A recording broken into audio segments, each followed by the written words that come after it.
What's up, Hacksters? So last Thursday, I gave an overview of OpenVINO, which is an open source toolkit from Intel, allowing you to run inferencing against a bunch of really cool pre-trained models,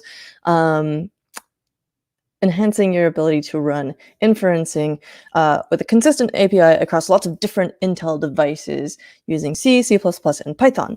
And you can check out that video, which is here. Hackster.io/videos, and then just click on the second one, or I guess it'll be the third one now. But we go through that whole page. And yeah, so you can learn more about OpenVINO there. And basically what I've done is go through a couple of the examples in the main tutorial running OpenVINO on a Raspberry Pi with the Neural Compute Stick 2.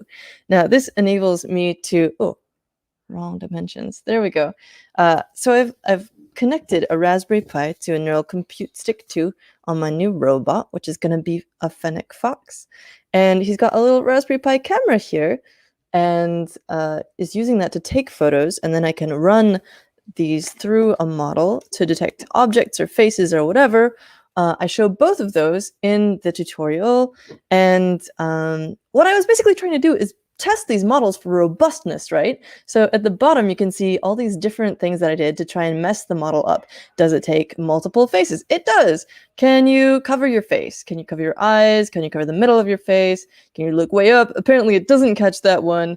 It does catch this one, and then it catches like a side profile as well. You can also check out my speed tests. An interesting thing for me here was that for pretty much all of these examples, the one with 3 faces took about 5 seconds, but all the rest of them were 4 seconds or less, which is kind of surprising to me. I thought that, for example, this one would have taken longer. Granted, I have not an amazing concept of how machine learning works. You know, I know the basics about how the nodes interact with one another and passing on the weighted values and such like, but I really expected these ones to take longer, but they didn't. The model found them just as easy as this one, and that was really fascinating.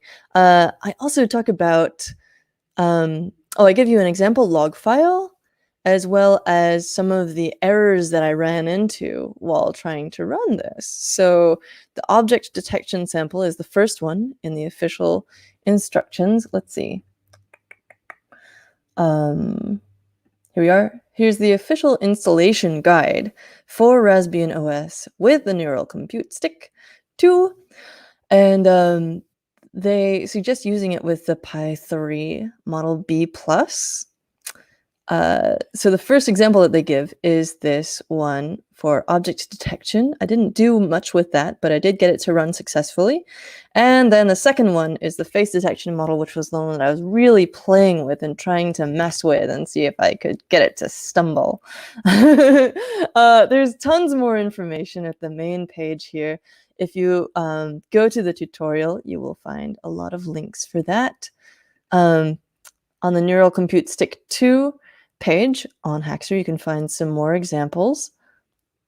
And of course, we have an article from Alistair about a year ago telling you how to use the Neural Compute Stick 2 with the Raspberry Pi. But the new thing here is that we're using it with OpenVINO, which I think is going to be kind of a game changer for a lot of people who are doing AI on this platform. So yeah, I'm really excited about this tutorial. I think you're going to find it really interesting and useful if you're interested in artificial intelligence and machine learning. And I encourage you to go check it out, as well as, of course, all the other cool videos that we have. I think you're going to be seeing a lot more from this guy in the days to come. Here's hoping I get that tutorial out soon. It's going to be a cool little robot. In the meantime, let us know what you build. Stay safe and hack on.